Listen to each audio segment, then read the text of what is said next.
Recently, a number of babies have been born in pools, I think they're called birthing baths, because it seems natural to them. A baby at birth is able to hold its breath and float to the top.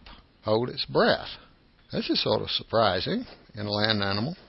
Our smooth bodies are obvious adaptations to a water environment. It's harder for an animal with lots of fur to swim around than it is for one that has shed its fur. Even the shape of the hairs on our body are streamlined for the water. There are many, many, many things that are obviously not coincidences, and there doesn't seem to be doubt that we had a lot to do with the water. But we still keep looking for early man in the middle of Africa.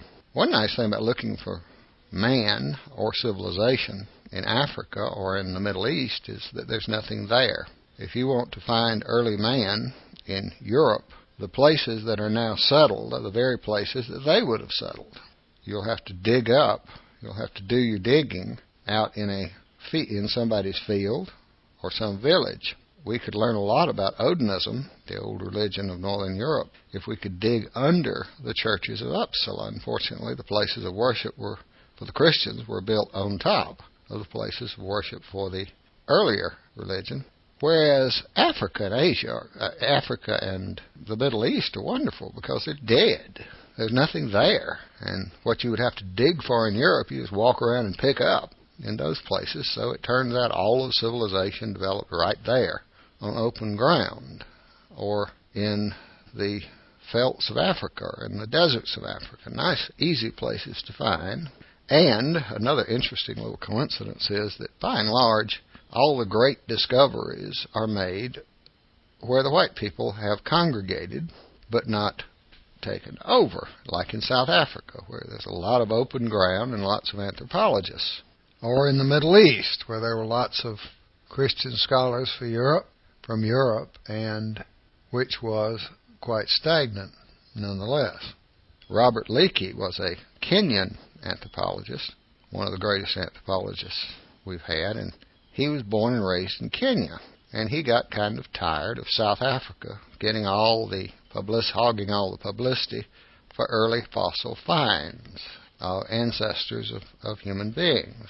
And he pointed out that that's where all the money was in Africa, was down in South Africa. All the white people were down there looking around. And he said there's probably just as much stuff here in Kenya. And Kenya may sound to other people, since it's in, quote, black Africa, unquote, it may sound like the same place to you, but it didn't to Leakey. So like to a Siberian, I'm in America and Brazil is in America. Actually, sitting where I am right now, I am as close to Rio de Janeiro as Robert Leakey was in Nairobi, or near Nairobi, was to South Africa.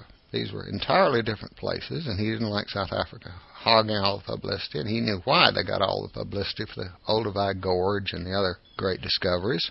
So he started digging. And sure enough, he found Lucy. I think it was him who found Lucy. They found all sorts of very old fossils right there in Kenya, which is also wide open. But instead of getting the lesson he was trying to get across, the news media suddenly discovered that all mankind evolved in Kenya. Now, all mankind did not evolve in Kenya because Robert Leakey was born there.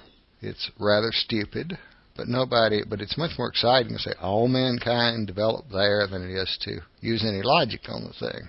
So the history we have is the history we can find. We found lots of buildings in the Middle East, right there, conveniently, right by where all the biblical scholars had been.